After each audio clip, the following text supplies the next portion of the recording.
દ્વારકાની ગોમતી નદીમાં 3 લોકો ડૂબવાની ઘટના સામે આવી છે। સમાચાર દ્વારકાથી સામે આવી રહ્યા છે, જ્યાં ગોમતી નદીમાં 3 લોકો ડૂબવાની આ ઘટના સામે આવી।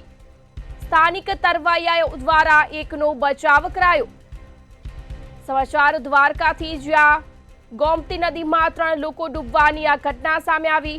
અન્ય 2 લોકો ગોમતી નદીમાં લાપતા બન્યા છે। સ્થાનિક તંત્ર, ફાયર વિભાગ, 108 અને પોલીસ ઘટના સ્થળે પહોંચી હતી। બાકીના 2 લોકોને નદીમાંથી શોધવાના પ્રયાસો શરૂ છે। સમાચાર દ્વારકાથી, જ્યાં ગોમતી નદીમાં 3 લોકો ડૂબવાની આ ઘટના સામે આવી। સ્થાનિક તરવૈયાઓ દ્વારા એકનો બચાવ કરવામાં આવ્યો।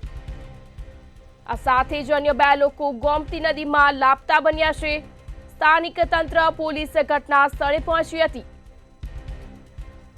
સમાચાર દ્વારકાથી, જ્યાં ગોમતી નદીમાં 3 લોકો ડૂબવાની આ ઘટના સામે આવી। સ્થાનિક તરવૈયાઓ દ્વારા એકનો બચાવ કરવામાં આવ્યો। સંવાદદાતા ઓમ થોબાણી ફોન લાઈન પર જોડાયા છે। જી ઓમ, સમાચાર દ્વારકાથી, જ્યાં ગોમતી નદીમાં 3 લોકો ડૂબવાની આ ઘટના સામે આવી, શું છે સમગ્ર મામલો?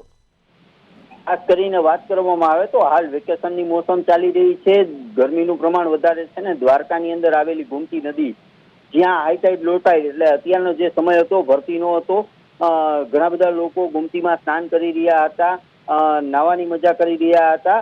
ત્યારે એક ઉના અથવા મહેસાણાથી આવેલો એક પરિવાર છે, એ લોકો પણ ત્યાંથી સ્થાનિક હતા અને ગરમીની જે ઠંડકની મોજ લેવા માટે દરિયામાં નાવા પડી રહ્યા હતા અને રમી રહ્યા હતા।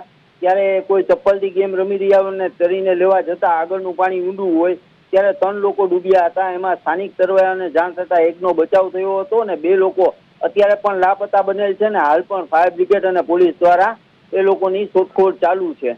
એક જે યુવાન છે એને 108 મારફતે દ્વારકાની સરકારી હોસ્પિટલમાં ખસેડવામાં આવ્યો છે। જી ઓમ, સમગ્ર માહિતી બદલ આભાર। દ્વારકાની ગોમતી નદીમાં 3 લોકો ડૂબવાની આ સમગ્ર ઘટના સામે આવી। સ્થાનિક તરવૈયાઓ દ્વારા એકનો બચાવ કરવામાં આવ્યો। આ સાથે જ અન્ય 2 લોકો ગોમતી નદીમાં લાપતા બન્યા છે। સ્થાનિક તંત્ર, 108 અને પોલીસ ઘટના સ્થળે પહોંચી હતી। બાકીના 2 લોકોને નદીમાંથી શોધવાના પ્રયાસો શરૂ।